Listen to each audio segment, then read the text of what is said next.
Bom, pessoal, então nós estamos aqui gravando a nossa reunião, né? Vou iniciar aqui já a nossa palestra, porque o nosso tempo é curto.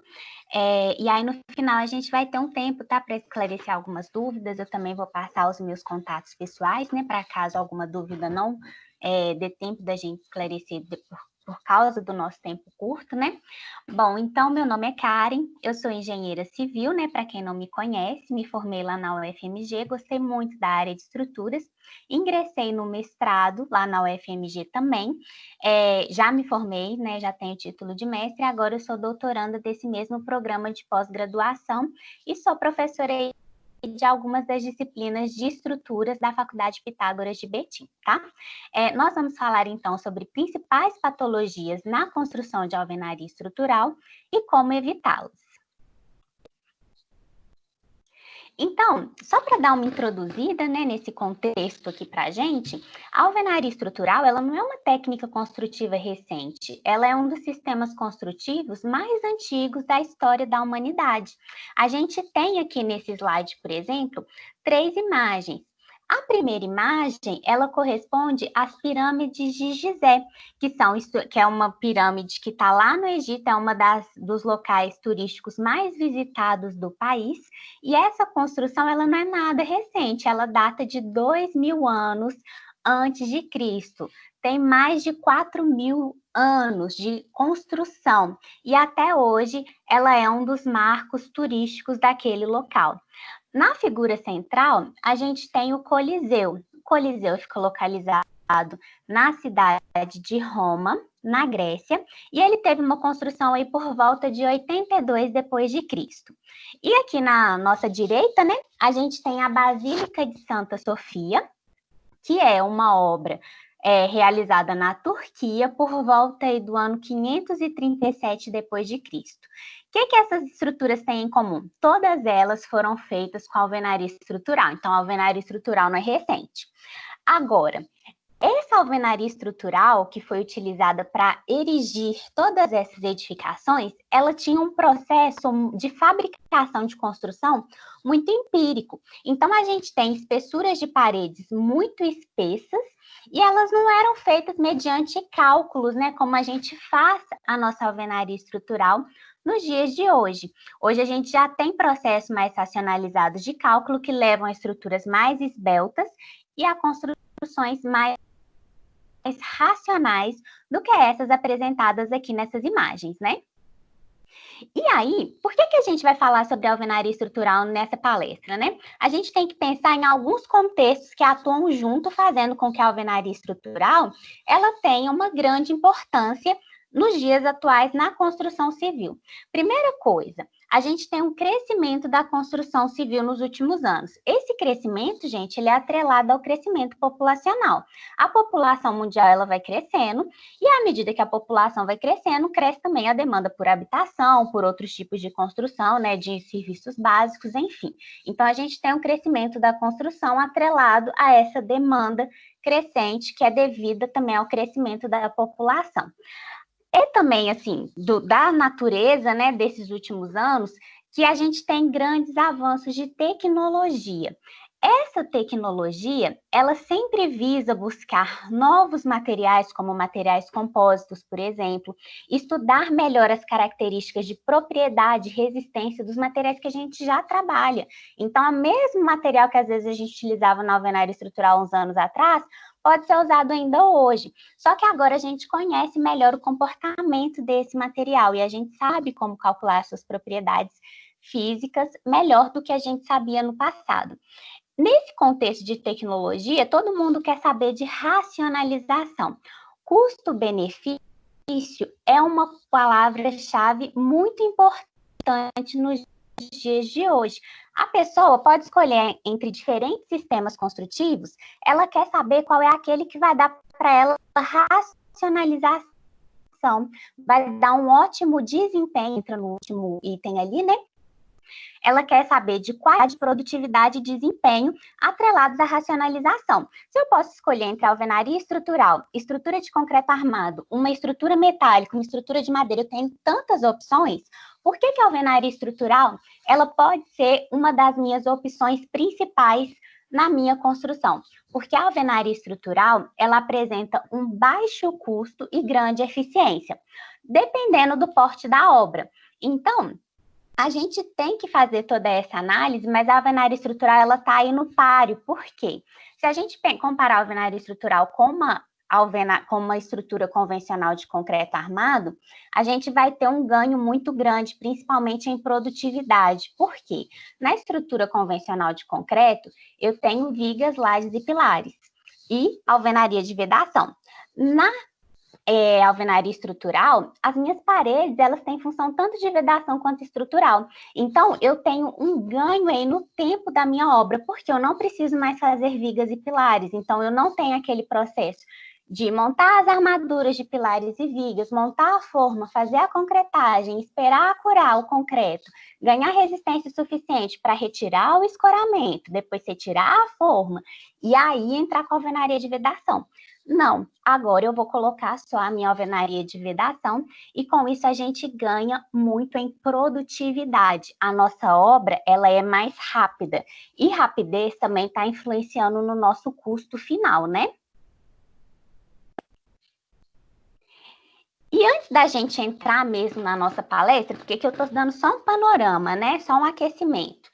A gente tem que entender quais são os fatores que podem levar ao surgimento das patologias, né? Já que a nossa palestra é sobre patologias na alvenaria estrutural. As patologias, elas podem ser geradas tanto por falhas de projeto e de execução, quanto por utilização incorreta das edificações. Então, se eu não tiver uma compatibilização de projetos naquelas etapas preliminares, se eu não tiver ali uma boa execução como mão de obra qualificada e uma fiscalização efetiva em campo, e também se eu tiver tudo isso, né, tiver compatibilização, tiver uma boa execução, mas aí eu entrego a obra para o cliente, do nada, eu calculei uma obra que tinha um uso e o cliente muda totalmente aquilo, faz um comércio, uma indústria, muda totalmente o carregamento que foi calculado. Isso também vai gerar o surgimento de patologias. Então, as patologias, elas têm efeitos diversos, elas podem ser caracterizadas em várias etapas, por vários fatores, e por isso todos os agentes envolvidos, tanto na execução quanto na concepção e no uso da edificação, podem ser responsáveis pelo surgimento daquela patologia específica na nossa alvenaria estrutural, tá bom? Então, agora que a gente já tem aí esse gostinho, né, para saber por que a gente vai falar de patologias na alvenaria estrutural, e a gente precisa entender primeiro o que é a alvenaria estrutural, né? Então, a alvenaria estrutural, ela é caracterizada como um processo construtivo em que as paredes vão ter função estrutural. Então, a gente não vai mais ter aquela necessidade de vigas e pilares. As lajes continuam, né, gente? Assim como os elementos de fundação. Com isso, a nossa parede, ela vai ter duas funções. Ela vai ser tanto de vedação, quanto vai ter função estrutural. Então, a execução da parede na alvenaria estrutural, ela precisa ser feita com bastante critério. Por quê? Se aquela parede não foi erigida de forma correta, nós vamos ter um problema na nossa estrutura, porque essa alvenaria, ela não é só de vedação, ela não é só de fechamento. Ela vai suportar e transmitir os carregamentos da nossa estrutura, né? A alvenaria estrutural, então, ela vai ser composta pelo quê? Pelos blocos, né, gente? Como qualquer alvenaria. Esses blocos, eles são conhecidos também por unidades básicas. Por quê? Nosso projeto em alvenaria estrutural, ele é todo modulado. Então, o módulo ou unidade é o que vai dar para a gente ali os múltiplos dimensionais para que a gente faça, já no projeto arquitetônico, a concepção da arquitetura com os valores corretos para que a gente não precise de elementos que são chamados de compensadores. Os compensadores seriam blocos que não têm função estrutural. Quanto mais compensadores eu tiver num projeto de alvenaria estrutural, pior é para o comportamento, para o desempenho final daquela estrutura como um todo, tá? Então, a gente tem, então, os blocos, nós temos a argamassa, né, de assentamento, e na nossa alvenaria estrutural, a gente pode ter também duas modalidades, alvenaria estrutural armada e alvenaria estrutural não armada. A alvenaria estrutural armada, ela é muito mais eficiente. Por quê? Os nossos blocos, a nossa parede, na verdade, ela tem um comportamento frágil. O que é um comportamento frágil para uma estrutura? A estrutura, ela não apresenta grandes deformações, antes de se romper. Para que a gente traga um pouco de ductilidade ali para a nossa alvenaria estrutural, em alguns espaços vazios dos nossos blocos, nós vamos colocar armaduras e vamos grautear esse espaço vazio, e ele é calculado no projeto estrutural. Então, é no projeto estrutural que, mediante os carregamentos da nossa parede, nós vamos definir os pontos de grauteamento e a quantidade de barras, diâmetro, etc., tá? Então, sabendo de alvenaria estrutural, a gente já tem aí um panorama geral o que é alvenaria estrutural, né? Então, antes da gente entrar nas patologias, a gente precisa saber o que é patologia também, né? Patologia é definida como uma especialidade médica que estuda as doenças e as alterações que essas doenças provocam no organismo. Trazendo isso aqui para o nosso contexto, né, de construção civil, as nossas edificações, elas também podem apresentar algumas anomalias que podem ser comparadas a doenças. Por quê? Porque elas não deveriam estar ali, né? Eu quero construir uma edificação e eu quero que essas anomalias, elas não se manifestem. Nem sempre uma patologia, ela significa que a minha estrutura, ela corre um risco estrutural. Existem algumas patologias que têm, às vezes, uma natureza de uma reação química ali que está acontecendo, mas ela não chega diretamente a atingir a estrutura, e se a gente não fizer uma tratativa, essa patologia, ela não vai fazer com que o nosso prédio, ele sofra algum risco de colapso efetivo. Mas algumas patologias têm esse problema. Então, toda patologia deve ser analisada com critério para que a gente determine se aquela patologia ela vai influenciar e impor algum risco na nossa estrutura, ou se ela não vai ser uma patologia mais tranquila ali que a gente consegue fazer uma manutenção e um reparo mais simples. Então, exemplos de patologia na nossa estrutura poderiam ser trincas, manchas, deslocamentos, deformações, desplacamento de revestimento cerâmico, por exemplo, de fachada. Todos esses fatores são fatores que a gente não gostaria de ver na casa da gente. Então, isso é uma patologia na engenharia civil. Então, a patologia das edificações vai se referir ao estudo sistemático dessas anomalias e nos seus impactos no desempenho das edificações. Essas patologias, elas têm que ser identificadas sempre corretamente, viu, gente? Porque se a patologia ela é tratada de forma errada, e essa patologia ela vai influenciar na segurança estrutural do edifício, mesmo fazendo tratamento ali, às vezes, superficial desse problema, ele pode gerar alguma manifestação patológica mais grave que culmine no colapso estrutural da nossa edificação, tá? Então, é uma seriedade muito grande a gente fazer esse tipo de análise em campo, principalmente em obras que já tenham essa manifestação patológica. O mais indicado é que a gente tenha todos os cuidados em todas as etapas para que essas manifestações, elas não ocorram de fato, né? Que seria comparado a uma estrutura saudável, né? Bom, então, a gente tem várias patologias em alvenaria estrutural, tá? Como a gente só tem 1 hora de palestra, nós temos que reduzir, né, aqui o que a gente vai falar, porque não dá para falar de todas as patologias que podem acontecer em uma alvenaria estrutural com 1 hora de palestra. Por quê? Tem algumas patologias, como eflorescência, carbonatação, se o nosso revestimento for cerâmico, o desplacamento desse revestimento cerâmico, que podem acontecer em várias estruturas, né? Dependendo ali de reações químicas, do como foi feito a estrutura, né? No processo executivo mesmo. Mas essas patologias, elas ocorrem também em estruturas convencionais de concreto armado, elas não são específicas de alvenaria estrutural. As patologias mais comuns em alvenaria estrutural são as fissuras. Então, a gente vai focar a nossa palestra aqui nas fissuras que podem acontecer na alvenaria estrutural, porque as outras podem acometer também outros tipos de obra. Ah, mas fissura também pode acontecer numa alvenaria de concreto convencional. Pode, mas nesse a fissura, ela pode ocorrer com estrutural. Aqui, a nossa fissura está acontecendo na nossa parede, que é um elemento estrutural.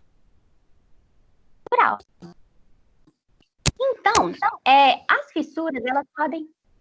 Opa, deu uma interferência aqui. Sua voz está falhando. Falar, tá? Opa. Deixa eu... Vou falar mais devagar aqui para ver se melhora, tá? Mas aí vocês vão me dando um feedback aí. Vou tentar falar mais devagar para não influenciar tanto. Então, as fissuras, elas podem ocorrer por fatores mais variados. Nós vamos tratar esses fatores todos que estão aqui, né?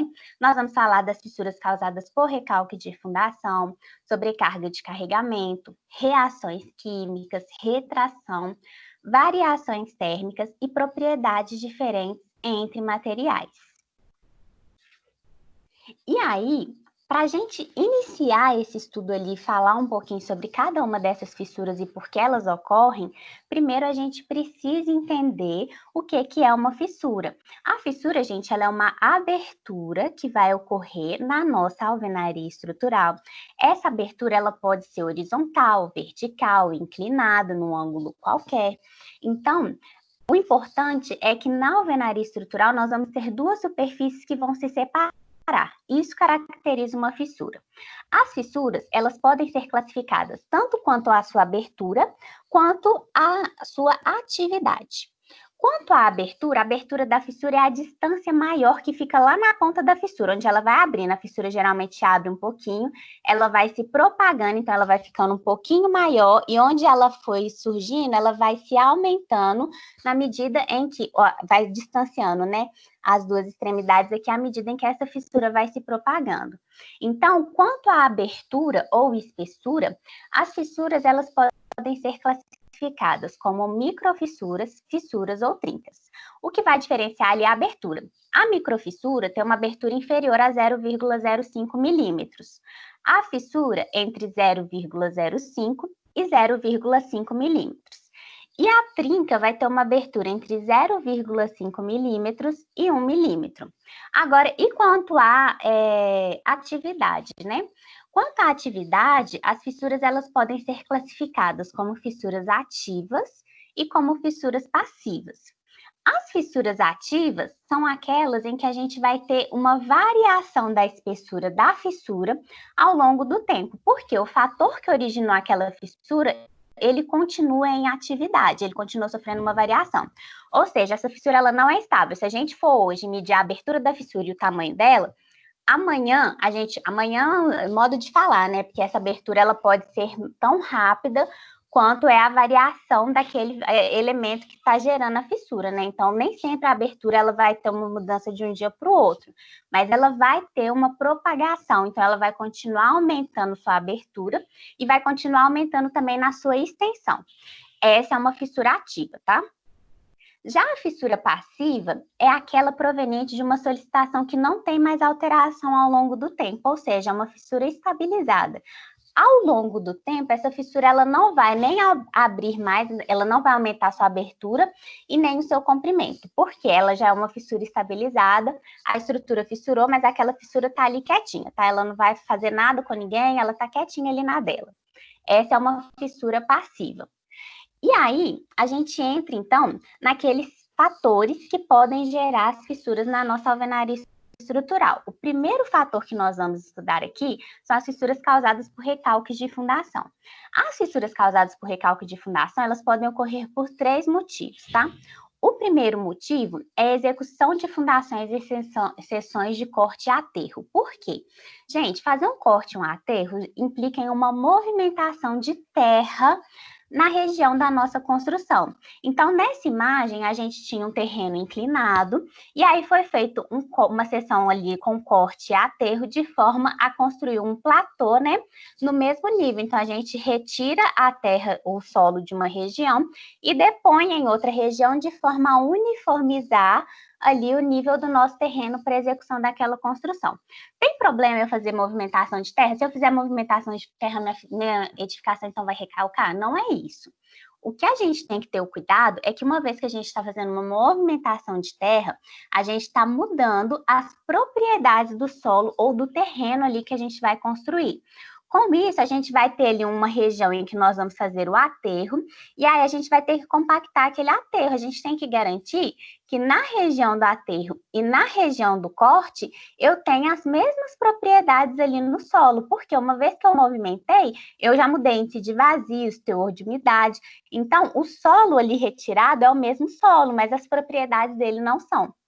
E aí, quando a gente coloca a nossa edificação ali, com base na sondagem que a gente fez no terreno, às vezes antes do corte, a gente não sabe qual é a propriedade real daquele solo, uma vez que ele é produto de um aterro. Então, o que acontece aqui nessa imagem é que na seção ali onde houve o aterro, a nossa estrutura, o solo, né, ele tinha propriedades físicas piores do que de resistência do que na região do corte. Então, a gente tem um recalque diferencial. A estrutura, ela desce mais aqui na região do corte e na região do aterro não. Com isso, a gente vai gerar um recalque de fundação. Recalque de fundação é grave, porque esse é um problema que pode gerar um colapso estrutural dependendo da magnitude desses recalques, tá? Então, fissuras devidas a recalques de fundação devem ser tratadas junto da fundação. Não adianta só a gente tampar essas fissuras, porque o recalque ele pode continuar acontecendo e pode gerar, em situações mais graves, o colapso da nossa estrutura, tá? A gente pode ter como segundo fator ali, né, a influência de fundações vizinhas. Quando a gente vai descarregar um carregamento no nosso solo, esse carregamento ele se distribui com o que a gente chama de bulbo de tensões. No bulbo de tensões, as tensões elas ficam mais concentradas próximas ao centro e nas primeiras camadas do solo. À medida em que eu vou para camadas mais profundas desse solo e para regiões mais afastadas, essas tensões elas vão sendo diminuídas. Então, o que acontece? Geralmente, quando a gente vai construir muito próximo de uma outra edificação, o que pode acontecer é o bulbo de tensões da nossa edificação coincidir com o bulbo de tensões das fundações da edificação vizinha. Caso uma dessas estruturas não tenha sido dimensionada com coeficientes de segurança adequados e a fundação não seja rígida o suficiente para absorver eventuais deformações, pode surgir ali um recalque devido a essa influência de um bulbo com o outro. Por quê? Porque às vezes você não vai fazer o dimensionamento considerando essa sobreposição de tensões, porque uma vez que um bulbo interfere no outro, naquela região de interferência, eu tenho que somar a tensão que está ali nessa região de um bulbo com o outro, ou seja, nessa região ali que eu tenho uma interface entre esses dois bulbos, eu tenho um carregamento atuando naquela região no solo das duas edificações em conjunto. E aí, se a minha fundação ela não foi dimensionada avaliando esses fatores, eu vou ter um recalque de fundação diferencial e a minha edificação vai fissurar. O próximo item que pode gerar uma fissura devido a recalque de fundação, não foi porque... Uai. Peraí, foi demais agora. Aqui. Opa, agora voltou demais também. Eita. Então, vamos lá, né? O último fator que pode gerar um recalque de fundação, gente, é um solo heterogêneo no local da construção. O solo heterogêneo no lugar da construção, isso acontece em todas as obras, porque o solo, gente, ele não é um material de construção fabricado, né? É um material natural. Ele está ali por um processo de decomposição de rochas originais que durante vários anos foram sofrendo esse processo por rolamento de sedimentos. Então, aquele solo ali, ele vai ter propriedades físicas diferentes. Às vezes, você compra um terreno e naquele terreno já teve ali uma seção de aterro. Você não tem como saber disso só de olhar para o terreno. Tem que fazer uma sondagem. E, geralmente, no mesmo terreno, a gente pode encontrar situações em que a gente tenha um bolsão de argila mole ou tem um matacão que acaba mascarando o resultado de resistência daquele solo. São várias situações possíveis. Às vezes, o nível da água está mais aflorado e aí você tem uma argila ali que vai ter uma permeabilidade. Isso pode recalcar a sua estrutura. Então, o solo é um material heterogêneo. Quando a gente tem solos com propriedades diferentes, o que vai acontecer, né, nesse caso aqui, né? Eita, minha apresentação parece que está travando aqui. O que vai acontecer nessa região aqui é bolsão de argila mole. Nesse bolsão de argila mole, quando a fundação vai solicitar a nossa estrutura, o que é que na região do bolsão de argila mole, a minha estrutura ela vai recalcar mais do que na região mais resistente. Então, eu tenho um recalque diferencial e vou trincas e fissuras na minha edificação causadas por recalques da minha fundação, tá? Eu só desativei a minha câmera porque parece que a imagem estava travando um pouco. Daqui a pouco, se a gente ver que vai dar para usar a câmera também, eu ligo ela de volta, tá? Como que a gente vai impedir ou prevenir o recalque de fundação, né, gente? A melhor forma da gente evitar o recalque de fundação é fazendo uma boa análise do solo na etapa de projeto e escolhendo uma fundação mais adequada para acomodar aqueles movimentos do solo. Porque o recalque é um processo natural do solo, então ele pode acontecer. O que a gente tem que fazer é tomar cuidado com o recalque diferencial, porque é esse que leva à fissuração da nossa estrutura e garantir que os recalques eles estejam dentro de uma margem admissível pelas normas pertinentes, né? Então, aqui nessa imagem, a gente vai ter como que as fissuras vão ser originadas por recalques de fundação. Diferentes tipos de recalque levam a diferentes tipos de fissuras. Então, é por isso que essa imagem está aqui. Nessas imagens, a gente vê que no canto superior esquerdo, né, na primeira imagem ali, a gente tem um recalque que tende a flexionar uma estrutura em que eu tenho abertura para portas e janelas.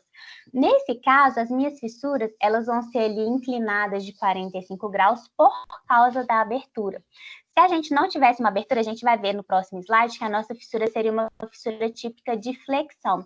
Como a gente tem essa abertura, ela vai mudar um pouquinho a conformação do carregamento e essa fissura ela é uma fissura típica de cisalhamento, de 45 graus.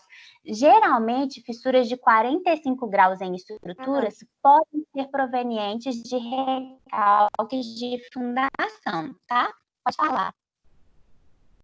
Eu não estou conseguindo ver a tela. Você está fazendo compartilhamento? Eu tô. Você tem que dar uma atualização, então, que deve ser só a tela. Tá bom, Porque obrigada. mais ninguém falou nada? Nada? Na segunda imagem, a gente tem um recalque que aconteceu ali na esquerda da nossa edificação. Nesse caso, a gente também tem ali uma fissura de 45 graus, né? Que está acontecendo sempre com uma inclinação, gente, que tende ali na direção que a gente tem o maior recalque, tá? Então, essa fissura, ela tem uma inclinação que tende ali para aquela região que desceu na nossa estrutura em relação à outra. Aqui embaixo, a gente tem dois casos que podem parecer iguais, mas não são. Qual que é a diferença do primeiro para o segundo caso?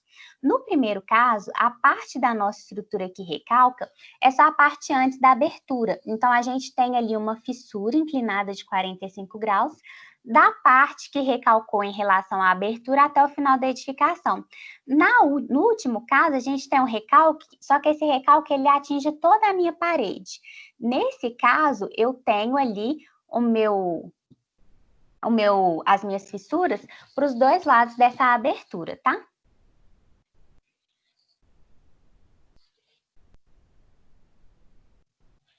E aí, aqui a gente tem outras situações de recalques diferenciais. Lembra que eu falei que se a gente não tivesse abertura, no caso de um recalque que gera uma deformação típica de flexão, que são os dois casos de cima, né? A nossa fissura, ela não vai ser inclinada, mas ela ainda é uma fissura de recalque. Por que aqui a fissura não é inclinada? Porque essa fissura, ela é uma fissura típica de flexão. Ela é uma fissura vertical que parte ali da região que está sofrendo uma deformação de alongamento, né, característica de tração, e vai em direção à região que tem um encurtamento, que é uma deformação característica de compressão, né? E ali nas imagens de baixo, é só para mostrar que na última figura, né, o nosso recalque, que acontece em uma parede que não tenha nenhuma abertura, é um recalque típico de 45 graus. Por quê? É uma fissura típica de 45 graus, né? Porque a origem dessas fissuras é semelhante às fissuras causadas por cisalhamento, que ocorrem a 45 graus. Agora que a gente já falou das fissuras causadas por recalque, nós vamos falar das fissuras causadas por variações térmicas. As fissuras causadas por variações térmicas, elas vão ocorrer mediante fenômenos de contração e dilatação térmica dos materiais. Esses fenômenos, eles vão acontecer quando a gente tem alteração de temperatura ali na nossa estrutura, né?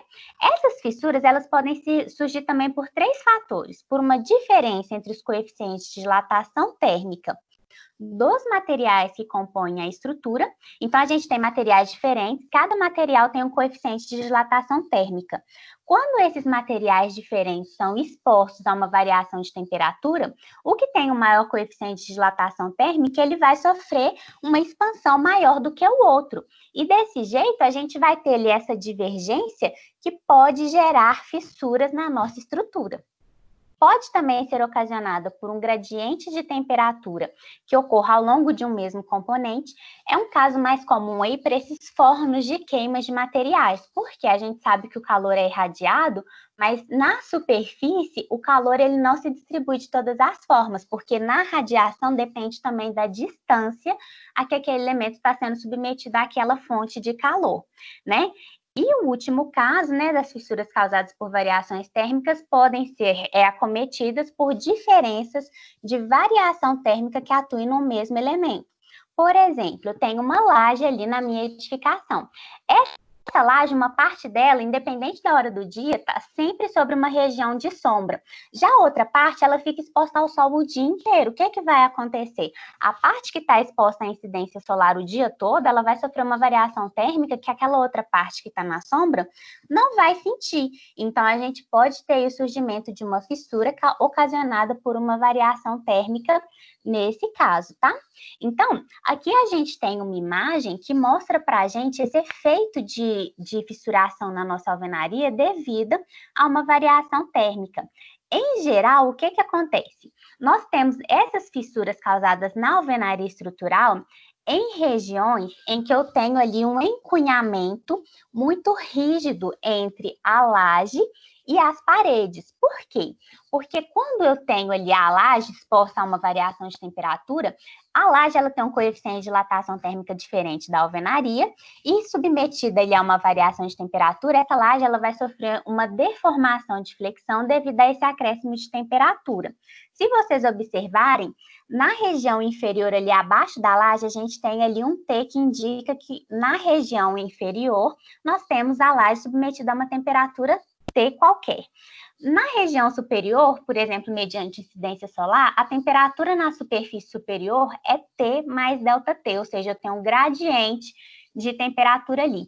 Esse gradiente, na região em que eu tenho um acréscimo de temperatura, a gente sabe que quando a gente aumenta a temperatura, as estruturas aumentam de volume. Então, eu vou ter uma deformação característica de flexão.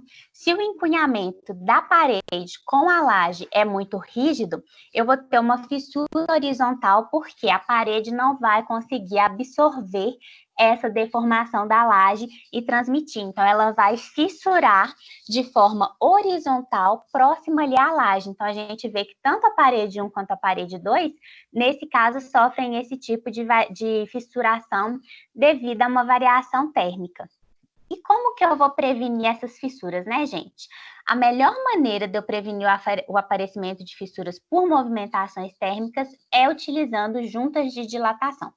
Essas juntas de dilatação, elas são regulamentadas, né? Algumas normas trazem para a gente qual é a distância mínima entre juntas que nós temos que atender. Se a gente tiver um estudo de efeito de temperatura mais apurado, né, para a nossa estrutura, a gente pode reduzir esse intervalo, mas nunca ultrapassá-lo, tá?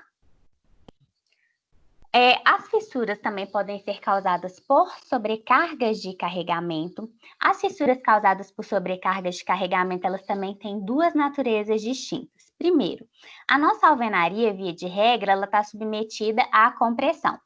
A argamassa, ela tem um coeficiente de expansão, né, por propriedade física mesmo, diferente do coeficiente de dilatação ou de expansão do meu bloco, sendo ele cerâmico ou de concreto, tá? Nesse caso, quando a minha alvenaria ela tem uma sobrecarga aqui de compressão, a minha argamassa ela vai se expandir lateralmente porque ela é mais flexível. Então, uma hora que eu estou comprimindo o material, ele tende a se expandir lateralmente pelo efeito de Poisson, não é isso? Então, a argamassa, ela vai se expandir lateralmente. Nessa expansão lateral, eu vou tracionar o meu bloco de concreto. Então, nessa imagem, vocês podem ver que essas fissuras, elas são tipicamente verticais. Mas nós temos um outro tipo de fissura que pode ser ocasionada por sobrecarga de carregamento. Essa fissura é devido a uma carga concentrada que atue na minha estrutura. Como que eu sei que a minha fissura está ocorrendo por uma carga concentrada? Quando a gente tem cargas não avaliadas no projeto, né, não consideradas no dimensionamento estrutural, essas fissuras elas vão surgir de forma inclinada, sempre a partir do ponto em que eu tenho aquele carregamento que não foi considerado em projeto. E como que a gente vai fazer para evitar esse tipo de fissura, né, gente? A melhor forma da gente prevenir a ocorrência de fissuras causadas por sobrecarga de carregamento é fazendo um bom projeto estrutural que considere as reais intenções do cliente para o uso daquela edificação. Então, no projeto estrutural, a gente precisa sempre conversar com o nosso cliente, deixá-lo ciente de que se depois ele quiser mudar o uso daquela edificação ou fazer algumas reformas de ampliação que vão impactar em maiores sobrecargas na nossa estrutura, né? Essa estrutura, ela precisa passar por uma nova avaliação técnica, ou então a gente já pode fazer o cálculo da estrutura, ainda que seja um pavimento térreo, já considerando um desejo de ampliação futura ali com o pavimento adjacente, etc., para quê? Para que esse tipo de situação não ocorra no nosso projeto. Essas sobrecargas adicionais, elas são realmente devidas ao uso incorreto da edificação. Porque quando a gente faz o projeto estrutural, a gente pergunta tudo isso para o cliente, mas aí, de repente, ele vende aquela casa dele, que era uma casa térrea, para uma outra pessoa, que constrói um pavimento em cima e depois ainda tem a ideia de fazer um salão de festas em cima, põe para alugar, e aí você já tem uma carga adicional do pavimento sobressalente e ainda tem toda semana gente ali fazendo festa, pulando em cima, e aí isso vai ocasionar, sim, patologias na forma de fissuras devido a sobrecargas de carregamento, e se essa sobrecarga for muito intensa, pode levar ao colapso estrutural, né? Então, é uma outra patologia que a gente tem que ter bastante cuidado. As patologias causadas, as fissuras, né, causadas por reações químicas, elas são ocasionadas por... Opa, eu pulei um slide aqui. Elas são causadas por algumas reações químicas da própria argamassa de assentamento. Então, essas fissuras, elas geralmente são horizontais, porque a gente executa a nossa alvenaria com amarração, ou seja, a gente vai intercalar os nossos blocos, ao invés de empilhá-los na execução da nossa alvenaria estrutural, porque assim ele vai ter um melhor desempenho. Então, a nossa junta vertical, ela é sempre interrompida na altura do bloco, onde eu tenho maior influência de junta é na direção horizontal. Essas fissuras causadas por reações químicas na nossa argamassa, elas podem ser geradas tanto por uma reação retardada dos cális, cális, gente, é plural de cal, tá? Ou por uma expansão das juntas ocasionada por uma reação do cimento com sulfatos. A primeira aí, a reação retardada das cális, elas ocorrem quando a gente utiliza uma cal não hidratada na nossa argamassa. Por quê? Toda vez que a gente utiliza uma cal não hidratada, é uma reação natural. Cal não hidratada com água vai hidratar. Nesse processo de hidratação, ela sofre uma expansão, ela vai se dilatar e isso pode gerar uma fissura na nossa alvenaria estrutural.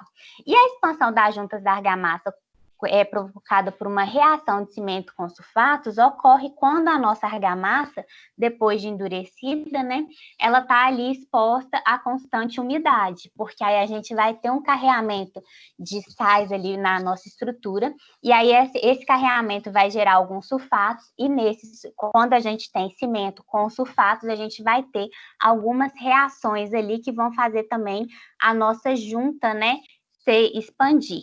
Essas fissuras, gente, elas são horizontais, tipicamente ali de expansão da nossa junta. Uma expansão da junta, ela a gente evita o aparecimento de fissuras, nesse caso, fazendo o quê? O mesmo procedimento para variação de temperatura, que é instituir posições corretas e executar também de forma correta as juntas de dilatação, porque aí na hora que eu tenho essa expansão da minha argamassa, isso não vai gerar essas fissuras na nossa estrutura. E a gente também tem que tomar o cuidado de não deixar a água ficar ali em contato com a nossa parede, para que não ocorra essa lixiviação, né, dos nossos compostos, que pode gerar também carbonatação e outras patologias associadas, né? As fissuras causadas por retração, elas são provenientes de um fenômeno que ocorre sempre que a gente tem algum produto à base de cimento. Então, a gente está falando de novo das nossas argamassas, de concretos. Então, nessa situação da nossa argamassa na junta de dilatação, no traço ela tem uma proporção de cimento. O cimento, gente, quando a gente coloca ali a nossa pasta, né, a nossa argamassa na nossa estrutura, a gente tem que ter consciência que sempre no processo de cura do cimento eu vou ter retração. A retração é a perda da água de composição ali da minha pasta, né, durante esse processo de cura, uma reação natural, ela vai acontecer. Então, eu sempre vou ter uma fissura causada por retração? Não. Essa fissura ela vai se manifestar caso as condições de cura dos produtos à base de cimento, ou seja, da argamassa, não seja feita de forma correta. A cura ela tem que ser feita de forma correta. E se a nossa relação água-cimento não for adequada ali para a nossa mistura, porque nós temos que pensar que eu não posso colocar água de mais nem água de menos. O fator água-cimento, ele influencia diretamente na resistência da minha argamassa. E a argamassa utilizada em alvenaria estrutural, ela tem um FCK calculado. Esse FCK vai ser baseado no carregamento aquela parede vai ter que resistir e transferir ali. Então, a gente precisa garantir que esse fator água-cimento seja adequado tanto para a resistência da minha argamassa, quanto ali nesse processo de cura do concreto, porque ele vai perder umidade natural nesse processo, tá? Devido à retração. E também, né, os blocos, eles também vão absorver um pouquinho dessa umidade. Então, a melhor maneira isso aí eu já acabei de falar, né? A melhor maneira de prevenir esse aparecimento é o quê? Fazer o cálculo correto do traço da nossa argamassa e da relação água-cimento, baseando não só na resistência que a gente precisa ter, mas também sabendo que os nossos blocos eles vão absorver parte da umidade ali da nossa argamassa, e essa umidade ela é necessária no processo de cura da nossa argamassa para que não ocorra fissuras ocasionadas devido a esse fenômeno de retração. A gente já está quase terminando, tá? Então, daqui a pouco eu vou abrir para as perguntas.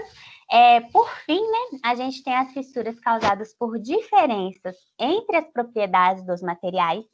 Com relação a esse tópico, a gente não tem método para evitar, né, gente? Os blocos e as argamassas, eles vão ter propriedades diferentes, sempre. Isso é intrínseco do próprio material. O bloco, sendo ele cerâmico, sendo ele de concreto, ele vai sempre ter uma propriedade diferente da argamassa em relação ao módulo de elasticidade, ao módulo de cisalhamento, coeficiente de Poisson. Todas essas propriedades elásticas, né, mecânicas ali do material, vai ser diferente. Então, a gente tem uma grande heterogeneidade. Para a gente combater ali essas fissuras causadas por diferenças entre propriedades materiais, o que a gente pode fazer aqui nesse caso como uma tratativa é um cálculo correto da nossa alvenaria estrutural. Por quê? No cálculo, a gente já estuda aí essas deformações que vão ocorrer na nossa parede, a gente já define uma resistência necessária, as posições em que nós vamos colocar armaduras e vamos grautear, e com isso a gente já consegue prever o comportamento daquela estrutura, apesar das propriedades diferentes dos materiais que as compõem, tá? Então, só para a gente concluir, né, nós vimos aqui alguns fatores que vão gerar recalques, fissuras na nossa estrutura de alvenaria autoportante. Nesse caso, a gente viu que podem ocasionar fissuras na nossa estrutura, então, recalques de fundação, sobrecargas, movimentações térmicas, reações químicas, retração e diferenças nas propriedades dos materiais empregados. Só que, além disso, podem causar também fissuração, e não só a fissuração, como outras patologias, e não só na alvenaria estrutural, como em qualquer tipo de estrutura, a falta de compatibilização de projetos. Gente, compatibilização de projetos é essenciais da alvenaria estrutural, porque a nossa alvenaria estrutural ela já é toda modulada. Aí, se a arquitetura ela vem com dimensões em que a gente não consegue encaixar a nossa família de blocos de forma correta ali, a gente vai ter que usar muitos elementos compensadores que não têm resistência. Isso vai reduzir ali o desempenho da nossa alvenaria estrutural, vai interferir na resistência da nossa parede como um todo. Além disso, a falta de compatibilização dos projetos é batata para ter na obra alguma coisa que a pessoa vai precisar depois quebrar uma alvenaria estrutural já executada. Blocos de alvenaria estrutural não podem, em hipótese nenhuma, serem cortados. A gente tem blocos específicos para passagem de tubulações e tudo mais para nossas instalações serem feitas sem esse tipo de problema. Por quê? Quebrar um bloco de alvenaria estrutural pode dar um problema. É a mesma coisa da gente pensar, estou construindo um edifício em alvenaria em estrutura convencional de concreto armado. Aí eu tive um problema de compatibilização dos projetos que eu preciso quebrar um pilar, ou então que eu preciso quebrar uma viga. Gente, pelo amor de Deus, se aquela viga ou aquele pilar está ali naquele projeto estrutural, é porque ele é necessário, ele foi considerado para absorver parte dos carregamentos ali da estrutura. E é a mesma coisa que as pessoas fazem quando quebram um bloco estrutural, está quebrando a estrutura, né? Então vai ter uma consequência que pode sim levar ao aparecimento de patologias e eventualmente até o colapso estrutural, dependendo da magnitude aí desse dano que vai ser causado na estrutura como um todo, né? Então, só para finalizar, eu vou ler essa última frase aqui, né? Porque o nosso tempo já está se esgotando e eu vou abrir para as perguntas de vocês, tá? Evitar a manifestação patológica em qualquer tipo de edificação, ou seja, não só na alvenaria estrutural, tá? É sempre a melhor opção para que se garantam a segurança e a durabilidade da construção. Essa é uma tarefa de responsabilidade conjunta, uma vez que engloba tanto os envolvidos no processo construtivo, quanto na utilização da edificação. Então, a gente precisa sempre ter esse cuidado, tanto nos projetos, nos estudos preliminares, quanto na execução da obra, e quando a gente entrega uma obra, a gente tem que deixar o nosso cliente ciente ali dos cálculos que foram feitos, das considerações de carregamento e tudo mais, porque é uma forma também que a gente vai se resguardar, porque se ele mudar aquele carregamento e der algum problema na estrutura, a gente tem como comprovar, olha, eu te entreguei esse laudo aqui quando eu fiz o cálculo para você, você assinou, você sabia dos carregamentos, por que você colocou esse carregamento adicional aí sem me consultar antes? Se você tivesse me consultado, eu tinha feito um projeto de reforço estrutural para você. Então, é sempre melhor a gente evitar a manifestação patológica do que tratá-la, tá? Porque para a gente fazer o tratamento, a gente tem que saber a causa correta. Não adianta uma fissura de recalque de fundação, a gente chegar ali, tampar essa fissura e achar que o nosso problema está resolvido. Se a nossa estrutura continua recalcando, isso pode levar até um colapso estrutural em uma situação ali de um recalque muito excessivo, tá? Então, é uma coisa muito séria aí para a gente avaliar. Então, gente, eu gostaria de agradecer a todos, né, pela presença, pela atenção. Aí eu tô deixando para vocês o meu e-mail e o meu telefone, né, porque a gente vai abrir agora para tirar as dúvidas, mas o horário da nossa palestra é até às 9 horas, então a gente tem aí 11 minutinhos para tirar algumas dúvidas. Se ficar alguma dúvida que não vai ser esclarecida nesse período aí por causa do pouco tempo mesmo que nós temos, vocês podem me encaminhar que eu respondo com toda a atenção, tá bom? Então, eu vou abrir aqui para as dúvidas. Quem tiver a dúvida aí pode ligar o microfone e fazer a pergunta. E aí a gente tenta responder aqui de forma sucinta para caber no nosso tempo que ainda resta, tá? O Kari. Pode falar, José. Sobre recalque, né? Se tratando de uma construção ao lado de outra construção, né? E o perigo é para construção nova e para antiga ao lado? Para as duas, José. Vou até voltar essa pergunta, é uma pergunta muito pertinente, tá? Eu vou até voltar aqui naquele slide que eu usei para a gente responder isso também, mostrando aqui o nosso exemplo, tá? Cadê o slide, gente? Então, eu já vou falando enquanto eu vou voltando aqui. Mas aí quando eu vou mudando o slide aqui, ele trava. Deixa eu só chegar no slide ali direitinho, né? Para o áudio sair bom aí para vocês também na resposta, não ficar cortando.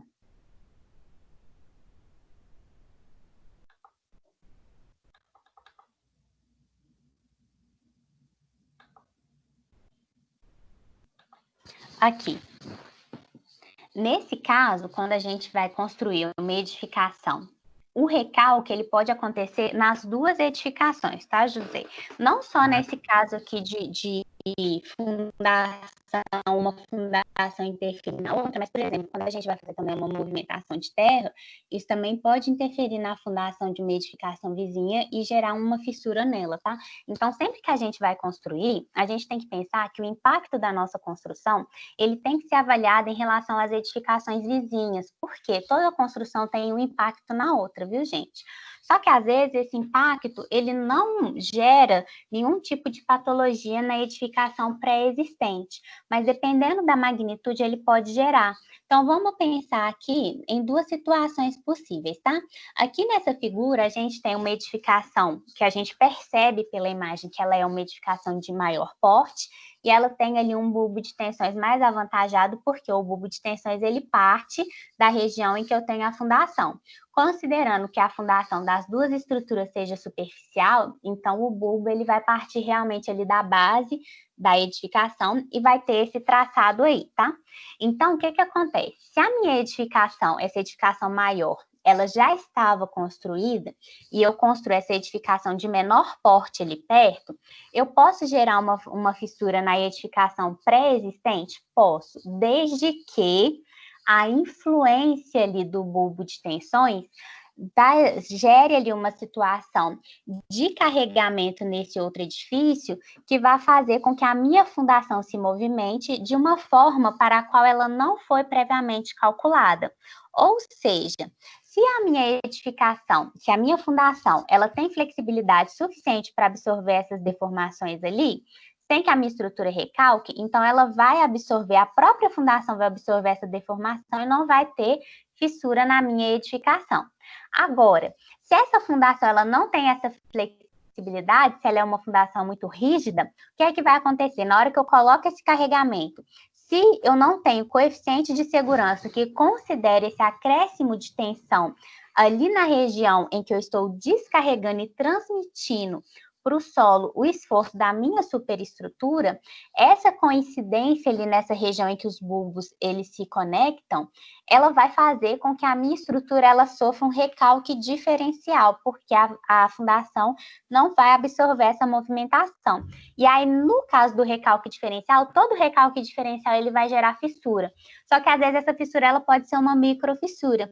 E muitas vezes as microfissuras elas não são visíveis a olho nu. Então, às vezes a gente não sabe que a estrutura está fissurada, mas ela está.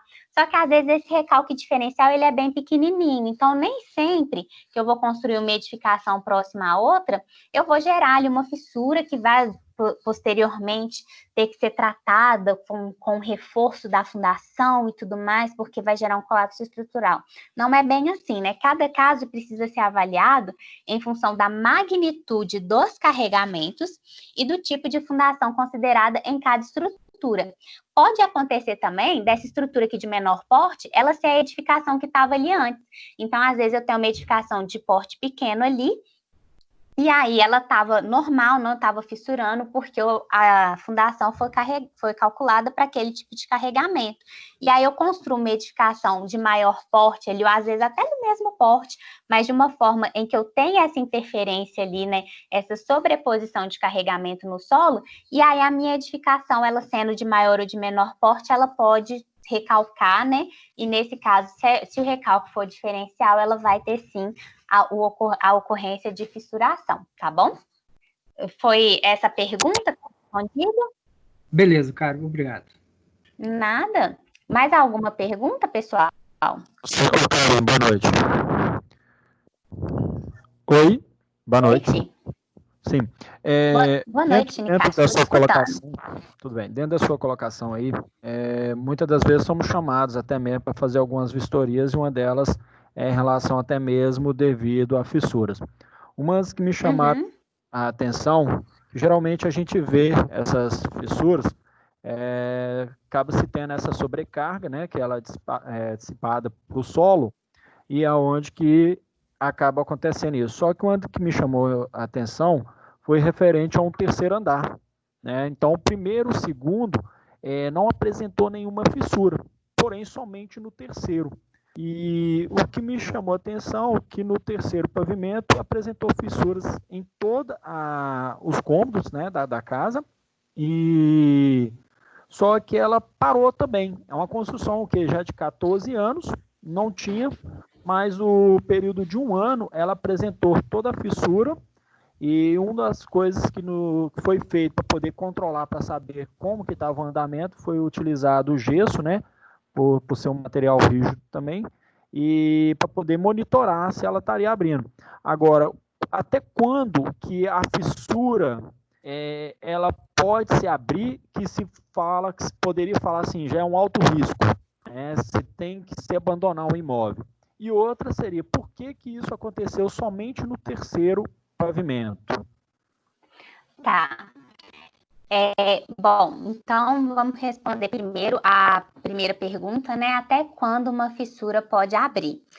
A fissura, gente, ela pode abrir de forma indeterminada. Depende o quê? Do nível de solicitação que aquela estrutura está sendo submetida. Toda fissura ela tem um processo de propagação. Então, a gente sempre tem nesse processo de propagação da fissura que, à medida em que essa fissura ela vai se expandindo, quanto mais comprida ela for, maior é a abertura na sua ponta.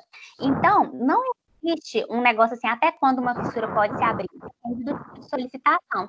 Por exemplo, se a gente tem ali um recalque diferencial que gera uma fissura de natureza de flexão, ela vai abrindo, enquanto acréscimo de carregamento, de tensão, até ocorrer o colapso estrutural. Então, até quando uma fissura pode se abrir? Até o colapso estrutural. Uma vez que ocorreu o colapso estrutural, a edificação já colapsou. Geralmente, a edificação ela não vai mais ter aquela consistência que ela tinha antes, né? Então, eu vou perder ali a forma e tudo mais. E aí, nesse caso, eu não tenho mais a propagação de fissura, porque eu não tenho mais elemento resistente, né? Mas quando uma fissura abre, que ela se torna preocupante? Depende. Por quê? A gente viu que tem algumas fissuras que têm natureza estrutural e outras não. As fissuras que têm alguma influência ali na estrutura mesmo da edificação, elas são fissuras mais preocupantes. Por exemplo, se a gente está falando de alvenaria estrutural e a gente está vendo que a nossa alvenaria está fissurando demais, isso já gera um ponto de alerta para a gente, porque a nossa alvenaria estrutural é a nossa estrutura, né? Então, a gente tem que controlar. Agora, se for uma fissura provocada, por exemplo, por retração, fissura provocada por retração, que é aquela horizontal que a gente viu do concreto, né, devido ao próprio processo de cura do concreto, ela vai acontecer só no processo de cura, gente. Depois que a cura da argamassa acabou, o concreto não vai mais retrair, então aquela fissura ela não vai continuar se propagando ao longo do tempo, ela não é uma fissura preocupante do ponto de vista estrutural, independente do seu comprimento. Por quê? A minha junta ali de argamassa, o concreto ele vai todo retrair junto, né, nesse processo de cura. Então, às vezes eu tenho uma fissura muito extensa, só que ela não me preocupa do ponto de vista estrutural, porque ela não é uma fissura que vai provocar ali perda de resistência da minha alvenaria como um todo. Não só na alvenaria, né, mas também em outros tipos de patologias e outros tipos de estrutura.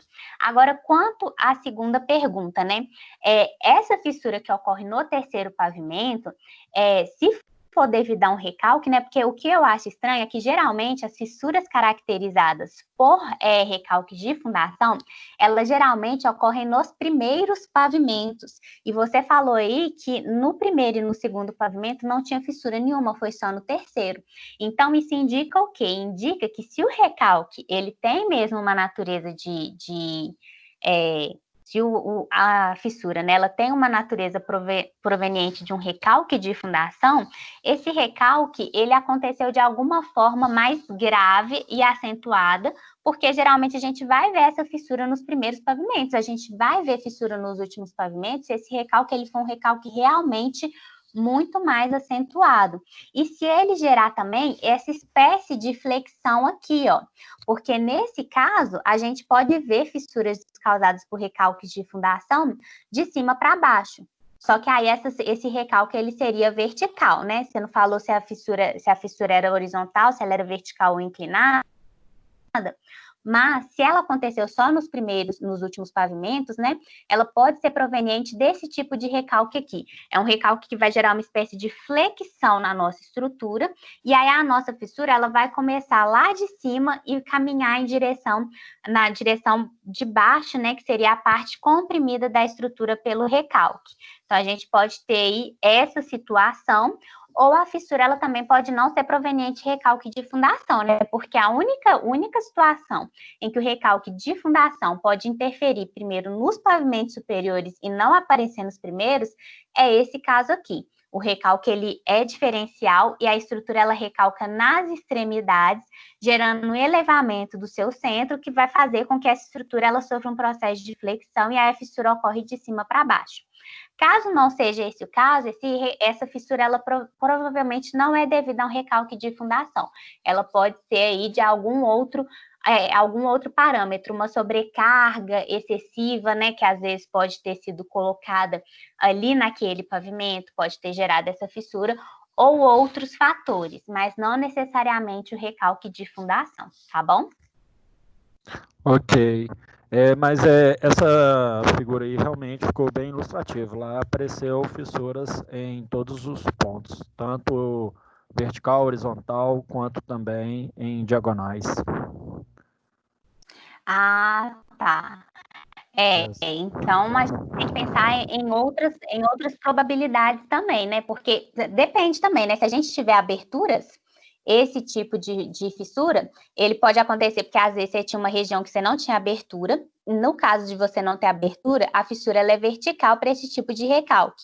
Só que o mesmo tipo de recalque é uma região em que você tem porta e janela, ele vai gerar esse tipo aqui, ó, de fissura. Então, você pode ter, sim, essas fissuras caracterizadas por recalque, porque aí nas regiões de portas e janelas, as fissuras vão surgir inclinadas. Na região ali em que você não tem abertura, a fissura é vertical. E nas regiões ali intermediárias, onde a gente tem influência tanto de um efeito de cortante quanto de momento fletor, essa fissura ela vai tendo inclinações variadas e ela pode ficar horizontal, né? Por que aqui a gente tem essas diferenças? Porque quando eu tenho abertura, o que gera o meu recalque é um esforço de cisalhamento que vai atuar na alvenaria.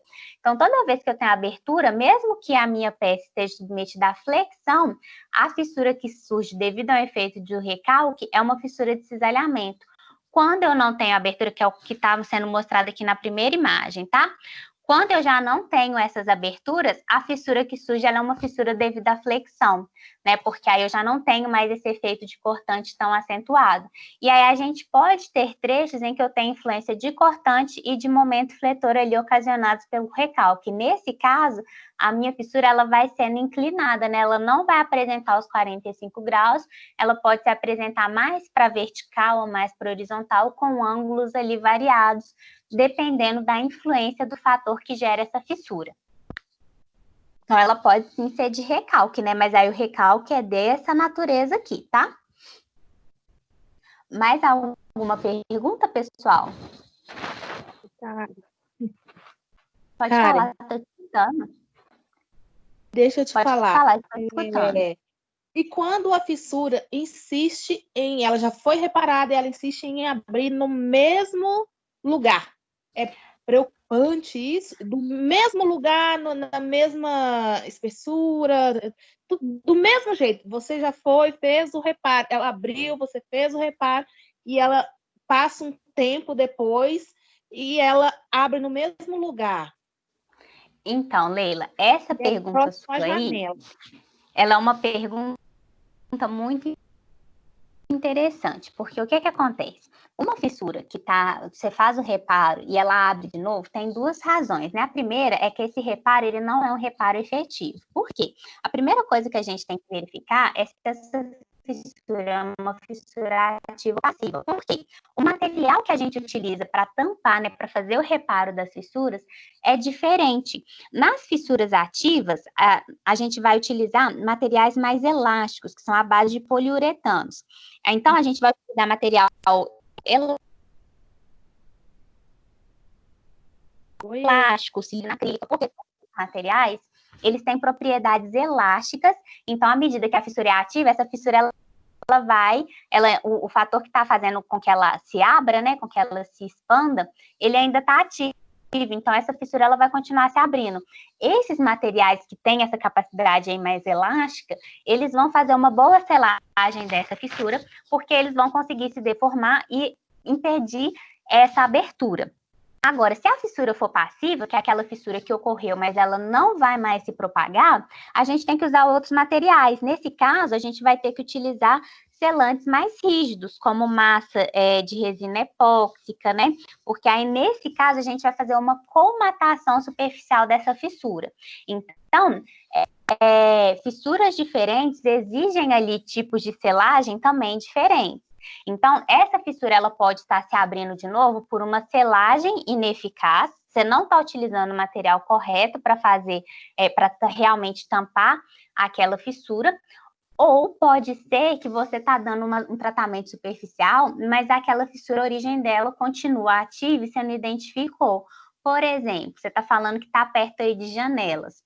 Janelas, gente, precisam de vergas e contravergas. Não sei se ela está em cima ou embaixo, mas caso essa janela não tenha verga e contraverga, você vai... Desculpa, ela não entendi. Próxima à verga. Ela o quê? A fissura é bem próxima à verga. Ah, tá. Então você tem a verga, né? Uhum. Então, porque uma das razões para o aparecimento de uma fissura próxima às aberturas ali é a inexistência de vergas e contravergas, porque ali você tem uma concentração de tensões. Pode ser também que essa fissura ela tenha um outro motivo, como um recalque de fundação. Você vai lá, tampa a fissura, o recalque continua existindo, essa fissura ela vai continuar se abrindo, né? Então, e ela vai continuar, inclusive, se expandindo. Agora, se ela sempre abre com o mesmo tamanho, e se você verificar aí, não, vou fazer a análise dessa fissura ao longo do tempo para ver se ela realmente não está expandindo nada. Se ela não está aumentando nada, é porque realmente ali você tem uma deficiência, que você não está conseguindo fazer realmente a ligação do material na região da fissura. Então, você tem que mudar o material, porque naquele caso a fissura não está se expandindo, né? O caso de um recalque de fundação, por exemplo, que você tampa a fissura, volta, você tampa a fissura, volta, é porque a sua estrutura continua recalcando. No caso, se a fissura ela sempre tem o mesmo tamanho ali, é porque você não está conseguindo fazer a colmatação correta dessa fissura, ou seja, você não está tampando ela de maneira adequada, e aí, nesse caso, ela sempre vai abrir de novo, porque o material que você está usando, ele vai secar, e ele vai abrir de novo. Ele não tem elasticidade suficiente, ou não tem rigidez suficiente ali para ser o material utilizado para realmente tapar aquela fissura, tá bom? Se não tivesse a verga, seria preocupante ou alguma coisa, ela abrir novamente? Sim, por quê, gente? Porque na região de abertura, né, portas e janelas, a gente sempre precisa trabalhar com vergas e contravergas, porque a gente tem uma transferência ali de esforço nessa região, e toda abertura é um ponto de concentração de tensões. Como essa janela é um ponto de concentração de tensões, se você não tiver nem a verga nem a contraverga, independente se é alvenaria estrutural, mesmo a alvenaria de vedação, janelas e portas que não têm esses elementos ali para resistir aos esforços que estão ali em cima, vão ter esse tipo de problema de fissuração, porque esses elementos, eles são os responsáveis por fazer essa transmissão de esforços sem que haja ali nenhum prejuízo do seu elemento, né? Por exemplo, se não tiver uma verga na janela, dependendo da magnitude dos esforços ali, dos pesos que vão estar em cima da sua esquadria, pode ser que essa janela um dia emperre e nunca mais abra de novo, né? Isso também é um tipo de situação que pode acontecer. Então, o casa a casa é construído em cima de um porão, né? E bem na avenida principal. Então, toda vez que passa algum veículo de maior porte, alguma coisa assim, a casa treme toda. E eu não sei se é por isso, devido essa, como se fala? De estar próxima à avenida, ser construída em cima de um porão, e dela ter essa movimentação, eu não sei por que ela sempre abre no mesmo lugar, mesmo tamanho. Então pode ser isso aí também, né? Porque isso é uma influência quando você fala toda a estrutura treme, você quer dizer que as paredes também se movimentam ou que você só tem ali essa sensação na janela, que às vezes a janela abre, mas a parede ela tá bonitinha, ou a parede também treme, nesse caso. Você sente no chão, né? No piso, você tá, quando passa algum veículo bem pesado, alguma coisa, você sente no chão aquela sensação de movimentação, mas não movimento. Tanto que nas paredes, elas não têm, não tem abertura, não tem nada, é só perto da janela. Entendi. Olha, e nesse caso aí, você tá vendo que vão surgindo novas informações para análise, né? Por isso que a gente tem que fazer uma análise completa com todas as informações, porque cada informação que você vai dando é importante. Por exemplo, se você sente que a sua edificação ela pode ter um tremor quando passa um veículo de grande porte, isso aí é conhecido como um estado limite de serviço das edificações, né? É um estado limite de serviço conhecido como vibrações excessivas. Toda estrutura vibra e toda estrutura tem uma frequência natural de vibração. O que pode acontecer é que, às vezes, quando passa um veículo de maior porte, ele pode acabar entrando em ressonância com a frequência natural de vibração dessa edificação, e aí ela treme mais do que uma outra edificação. Você está na mesma rua, mas se você vê um veículo de grande porte passando e você está dentro dessa edificação que você está relatando, você vai sentir o chão tremendo. Quando você vai para a casa do lado, você não vai ter essa sensação. Por quê? Por causa dessa frequência natural da vibração da estrutura. Quando isso ocorre, a gente pode também ter o surgimento da fissura devido a essa vibração excessiva, né? A vibração excessiva é um estado limite de serviço, não é um estado limite último. Então, assim, inicialmente isso não é preocupante, porque toda estrutura vibra, toda estrutura se deforma, né? E tudo mais, são coisas naturais. Na engenharia, a gente tem que aceitar isso. Se é um edifício que não vai se deformar, você vai conseguir, mas você vai fazer um edifício muito rígido, significa que você vai gastar dinheiro demais. Por quê? Para você fazer uma estrutura rígida, quanto mais rígida você quer a estrutura, significa que mais cara a sua estrutura vai ser. Então, a gente admite ali pequenas deformações, pequenas vibrações, isso não interfere na resistência da nossa estrutura. Isso passa a ser preocupante se você verificar que, por exemplo, essa trinca, ela começa a aumentar muito, então ela começa a se propagar, começa a expandir, e aí ela pode chegar em algum elemento estrutural. Aí você tem um ponto de atenção. Caso contrário, é uma trinca ali que às vezes pode pode abrir mesmo por essa vibração excessiva, né? Porque nessa região, igual eu falei, a abertura é ponto de concentração de tensões. Mesmo que você tenha a verga e a contraverga e a sua estrutura vibre muito, ela pode apresentar esse tipo de fissura sim, né? É uma situação assim um pouco diferente, mas que pode acontecer.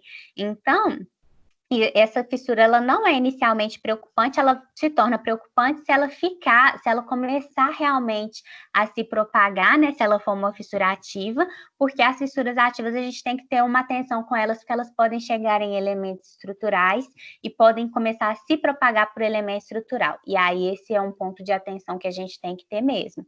Agora, caso contrário, não gera nenhuma preocupação, não. Ok, obrigada, Karen. Nada. Mais alguma dúvida, pessoal? Nós já até passamos aqui do horário da nossa palestra, né, que estava até às 21 horas, mas eu acho que a Carla já passou por aqui para baixar a lista das pessoas presentes, né, para a questão do certificado de vocês de participação nessa palestra. Então, eu vou encerrar aqui, né, para já liberar vocês. Caso vocês tenham alguma outra dúvida relacionada, vou postar aqui de novo o meu slide, né, com os contatos, e aí vocês podem me mandar essas dúvidas tanto para o meu e-mail ou para o WhatsApp. Para o e-mail, gente, a resposta acaba sendo melhor, porque no WhatsApp, às vezes, a gente acessa o WhatsApp no momento em que a gente não está podendo realmente responder as mensagens, né? Então, acaba que se eu tiver que mandar alguma ilustração, algum arquivo complementar para solucionar a dúvida de vocês, no WhatsApp, às vezes, eu respondo de forma breve, mas aí o arquivo complementar depois eu acabo esquecendo. No e-mail, não. Quando eu sento para responder os meus e-mails, eu sento para responder os meus e-mails. Então, eu já vou pegar todos os arquivos necessários, imagens para ilustrar ali o que eu estou falando, então a dúvida pode ser melhor esclarecida, tá?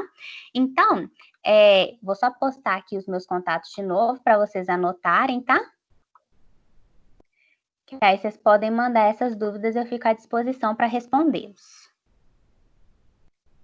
Opa, passei demais.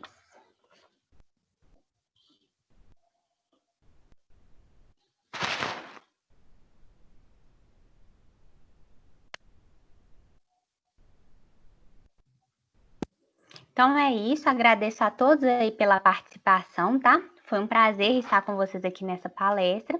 E aí, qualquer dúvida, vocês podem mandar lá nos meus canais de comunicação mesmo, tá? Um abraço para vocês, pessoal, e até mais. Até mais. Alô, boa noite. Até mais. Boa noite. Boa noite, até mais.